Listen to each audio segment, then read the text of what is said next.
Welcome to our channel. And first of all, how does it feel to be at Kolkata, the city of joy, city of culture? How does it feel to be? Oh, it's amazing. As I'm from San Francisco, California. I'm based there, but Bengali American. So it's amazing to come and perform, in my home, my roots, and actually where my Guruji Pandit Chitresh grew up in Kolkata. And this city is always bustling with energy, sounds, music, dance, and the warmth of the people and culture and food. That's one of the best experiences coming here in Kolkata. So I'm really enjoying it. The welcome has been more than warm welcome. So I'm excited to perform today. You started dance at a very young age, at the age of 8. So what was the initial inspiration for you to learn Kathak dance, if you could talk about that? Well, my Guruji is Bengali again, and so my parents knew about him, the Bengali community knew about him. Ustad Ali Akbar Khan Sahib had come in the 60s to Bay Area, and he brought my Guruji to teach at the Ali Akbar College in 1971. And then my Guruji was there. He had a company. There were the American, white Americans. And now then, when the Indian community started immigrating into the US, and so like 80s, 90s, they got to know about my Guruji, and they said, well, why don't you teach our children? And so slowly he started a school, and basically the Indian diaspora just flocked to the school, and we actually had, I actually ran one of the centers there at the school when I became an adult later. But it was one of the biggest Indian classical dance institutions in the US. So, but yeah, my parents put me in it when I was 8 years old, and I just continued and never thought I would do it professionally necessarily, and had another profession, but I felt it was my calling, and finally this is my full profession. One important aspect of Indian classical dance is the Guru Shishya Parampara. So I was very curious, time spent with your Guruji, what are the life lessons you have learned from him, if you could just talk about that? Well, I think doing everything with integrity and a serious discipline, and that's basically our spiritual path. I think anyone who studies Indian classical music or dance will say the same thing.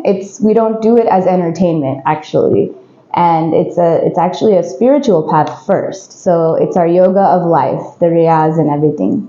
And then the performance comes with that as sharing that our spiritual learning, our spiritual growth with the audience, and being able to share that and maybe give that a little bit of that for them to take home and think about.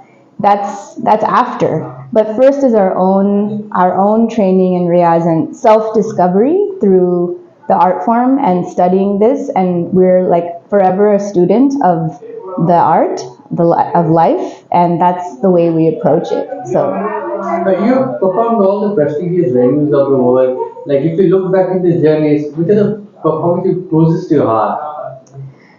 actually, I mean, Kolkata is one of them. My first solo here was 2011 in Robindra Shadun, and that's actually down the street from here, Rotary Shadun. So coming back to, I had performed in US a lot, and even now I start to perform in Europe every year.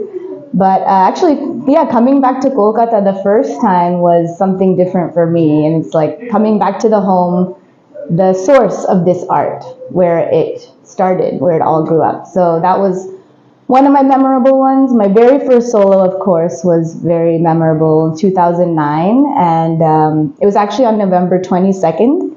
And my Guruji said, "When's your solo?" And I said, "It's on in November 11th month." 11 what? And I said, "Oh, 11/22 on the 22nd." And he said, "Okay, 22 divided by 2 is?" And I said, 11. Okay, 11 divided by 2 is 5.5. Okay, you dance in 5.5 beat tal. And so that's how it just happens. And I actually just created my own with 5.5 beat, later 6.5, 7.5.